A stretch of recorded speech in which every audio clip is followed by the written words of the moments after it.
ರಾಜ್ಗೆ ಕೃಷ್ಣನ ಜೊತೆ ನಮ್ಮ ವಂಶಿ ಡೇಟ್ ಫಿಕ್ಸ್ ಆಗಿದೆ. ಕೃಷ್ಣ ವಂಶಿ ಮಾರ್ಚ್ 2ರಿಂದ ರಾತ್ರಿ 9:30ಕ್ಕೆ ನಿಮ್ಮ ಉದಯ ಟಿವಿಯಲ್ಲಿ. ಇದ್ರಲ್ಲೇ ನನ್ನ ಕಷ್ಟ ಆಗಲ್ಲ. ಅದ್ರಲ್ಲೂ ನನ್ ತಂಗಿಗೋಸ್ಕರ ಅಂದ್ರೆ ನಾನ್ ಏನ್ ಬೇಕಾದ್ರೂ ಮಾಡ್ತೀನಿ. ಎಲ್ಲದನ್ನು ಸಹಿಸ್ಕೋತೀನಿ. ಹಾಗಾದ್ರೆ ಮೈನಾಗ್ ಒಳ್ಳೇದಾಗತ್ತೆ ಅಂದ್ರೆ ನೀನ್ ಏನ್ ಬೇಕಾದ್ರೂ ಮಾಡ್ತೀಯ ಅಲ್ವಾ ರಾಧಾ? ನನ್ ಪ್ರಾಣ ಬೇಕಾದ್ರೂ ಕೊಡ್ತೀನಿ ನನ್ ತಂಗಿಗೋಸ್ಕರ. ನೈಸ್. ಹಾಗಾದ್ರೆ ಈಗ ಮೈನಾಗೆ ಒಳ್ಳೇದಾಗ್ಬೇಕು ಅಂದ್ರೆ ನೀನು ಒಂದೊಳ್ಳೆ ಕೆಲ್ಸ ಮಾಡ್ಬೇಕು. ಮಾಡ್ತೀಯಾ? ಏನ್ ಒಳ್ಳೇದು? ಆನಂದ್ ಜಯಂತಿ ಮದ್ವೆಗೆ ನಿಮ್ಮ ಅಪ್ಪ ಅಮ್ಮನ್ನ ಬರೋ ಹಾಗೆ ಮಾಡು. ನಮ್ಮ ಅಪ್ಪ ಅಮ್ಮನ? ಅಲ್ಲ, ಅವ್ರೇನಕ್ ಬರ್ಬೇಕು? ಇಲ್ಲ ಇಲ್ಲ, ಅವ್ರಲ್ಲಿ ಬರೋದ್ ಸರಿ ಹೋಗಲ್ಲ. ಅವ್ರು ಬರೋದ್ ಬೇಡ. ಸರಿಯಾಗಿರಲ್ವಾ? ಯಾಕೆ? ಆ ಕೃಷ್ಣ ಹೊಂಚ್ ಹಾಕಿ ನಮ್ಮ ಆಸ್ತಿನ ಕಿತ್ಕೋಬೇಕು ಅಂದಾಗ್ಲೂ ನಾವ್ ಯಾರ ಮುಂದೆನೂ ತಲೆ ತಗ್ಗಿಸ್ಲಿಲ್ಲ. ನಮ್ಮಪ್ಪನ್ ನೋಡಿ ಊರಿನ ಜನ ಎಲ್ಲ ಇಂಥ ಒಳ್ಳೆ ಮನುಷ್ಯಂಗೆ ಈ ರೀತಿ ಎಲ್ಲ ಆಯ್ತಲ್ಲ ಅಂತ ಎಲ್ಲರೂ ತಲೆ ತಗ್ಸ್ ನಿಂತ್ಕೊಂಡ್ರು. ಆದ್ರೆ ನನ್ ಮದ್ವೆಲಿ ಮೈನಂಗಾಗಿರೋ ಅನ್ಯಾಯ ನೋಡಿ ಇಡೀ ಊರವರೆಲ್ಲ ಅವಮಾನ ಮಾಡಿದ್ರು. ನಮ್ಮಪ್ಪ ಅವ್ವ ತಲೆ ತಗ್ಸಿ ಇವತ್ತು ಊರಿನ ಜನರ ಮುಂದೆ ತಲೆ ಎತ್ತಿ ಓಡಾಡಕ್ಕಾಗ್ತಿಲ್ಲ.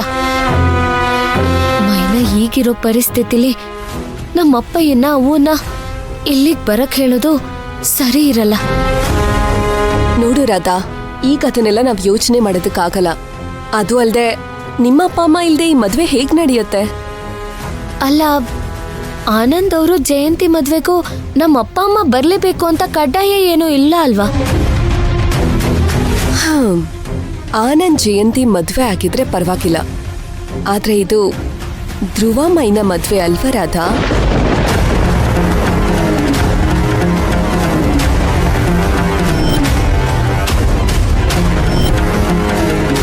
ಸ್ವಂತ ಮಗಳ ಮದ್ವೆಗೆ ಅಪ್ಪ ಅಮ್ಮ ಬರ್ಲಿಲ್ಲ ಅಂದ್ರೆ ಏನ್ ಚೆನ್ನಾಗಿರುತ್ತೆ. ಇದೆಲ್ಲ ಇವಳಿಗೆ ಹೇಗಪ್ಪ ಗೊತ್ತಾಯ್ತು ಅಂತ ಯೋಚನೆ ಮಾಡ್ತಿದ್ಯಾ? ನನಗೆಲ್ಲ ವಿಷಯನೂ ಗೊತ್ತು. ಧ್ರುವ ಮೈನ ಮದ್ವೆ ಆಗ್ಬೇಕು ಅಂತ ನೀವೆಲ್ಲ ಎಷ್ಟು ಆಸೆ ಪಡ್ತಿದ್ದೀರೋ, ನಿಮ್ಮಲ್ಲಿ ಒಬ್ಳಾಗಿ ನಾನು ಕೂಡ ಅಷ್ಟೇ ಆಸೆ ಪಡ್ತಾ ಇದ್ದೀನಿ.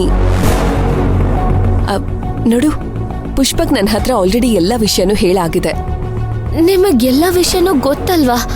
ಗೊತ್ತು ಅಂದ್ಮೇಲೆ ನಮ್ಮಪ್ಪಯ್ಯನ ಅವನ್ನ ಕರ್ಸು ಅಂತ ಹೇಳ್ತಿದ್ದೀರಲ್ಲ, ಇದ್ ಸರಿನಾ ಹೇಳಿ? ಅದೇ ಸರಿ. ಅಲ್ಲ, ಅದೇಗ್ ಹೇಳ್ತೀರಾ? ಹೇಗೆ ಅಂದ್ರೆ, ಮೈನಾ ಧ್ರುವ ಲೈಫ್ ಚೆನ್ನಾಗಿರ್ಬೇಕು ಅಂತ ತನ್ನ ಲೈಫ್ನೇ ಬಿಟ್ಕೊಡಕ್ ಹೋಗಿದ್ದೋಳು. ಸರಿ, ಇವಾಗ ಧ್ರುವ ಮೈನಾಗೆ ತಾಳಿ ಕಟ್ತಾ ಅಂತಾನೆ ಅನ್ಕೊಳ್ಳೋಣ. ಕಟ್ಟಿದ ತಕ್ಷಣ ಮೈನಾ ಧ್ರುವನ ಒಪ್ಕೊಬಿಡ್ತಾಳ? ಆ ಮದ್ವೆನ ಅಕ್ಸೆಪ್ಟ್ ಮಾಡ್ತಾಳೆ ಅಂತ ನೀವ್ ಹೇಗ್ ಅನ್ಕೋತೀರಾ? ಅವಳು ನನ್ಗೆ ಈ ಮದ್ವೆ ಬೇಡ, ನನ್ಗಿಷ್ಟ ಇಲ್ಲ ಅಂತ ಹೇಳಿ ತಾಳಿನೇನಾದ್ರೂ ಬಿಚ್ಚಿ ಬಿಸಾಕಿ ಹೊರಟ್ರೆ ಏನ್ ಮಾಡಕ್ಕಾಗತ್ತೆ?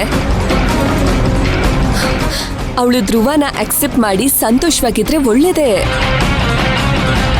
ನಾವೆಲ್ಲ ಅವಳಿಗೆ ಯಾಮಾರಿಸಿ ಮದ್ವೆ ಮಾಡಿದ್ವಿ ಅಂತ ಅವಳು ನಮಗ್ ಮದ್ವೆನೇ ಬೇಡ ಅಂತ ತಾಳಿನ ಬಿಚ್ಚಿ ಬಿಸಾಕಿ ಎಲ್ಲಾದ್ರೂ ಹೋಗ್ಬಿಟ್ರೆ ನಾವ್ ಏನ್ ಮಾಡಕ್ಕಾಗತ್ತೆ? ಇಲ್ಲ ಇಲ್ಲ, ತಾಳಿ ಅನ್ನೋದು ನಮ್ ಹಳ್ಳಿ ಹೆಣ್ಮಕ್ಳಿಗೆ ಸಾಮಾನ್ಯವಾದ ವಿಷಯ ಅಲ್ಲ. ನಮ್ಮ ಮೈನ ಹಂಗೆಲ್ಲ ಮಾಡಕ್ಕಿಲ್ಲ. ಮಾಡಲ್ಲ ಸರಿ, ಒಂದ್ ವೇಳೆ ಮಾಡ್ಬಿಟ್ರೆ ಮತ್ತೆ ನಾವೆಲ್ಲ ಯಾಮಾರಿಸಿ ಇನ್ನೊಂದ್ಸಲ ಮದ್ವೆ ಮಾಡ್ಸಕ್ಕಾಗತ್ತಾ? ನೋಡು ರಾಧಾ, ಇದೇ ನಮ್ಗಿರೋ ಲಾಸ್ಟ್ ಚಾನ್ಸ್. ನಾವ್ ಯಾವುದೇ ಕಾರಣಕ್ಕೂ ಈ ಚಾನ್ಸ್ನ ಮಿಸ್ ಮಾಡ್ಕೊಳ್ಳೇಬಾರ್ದು.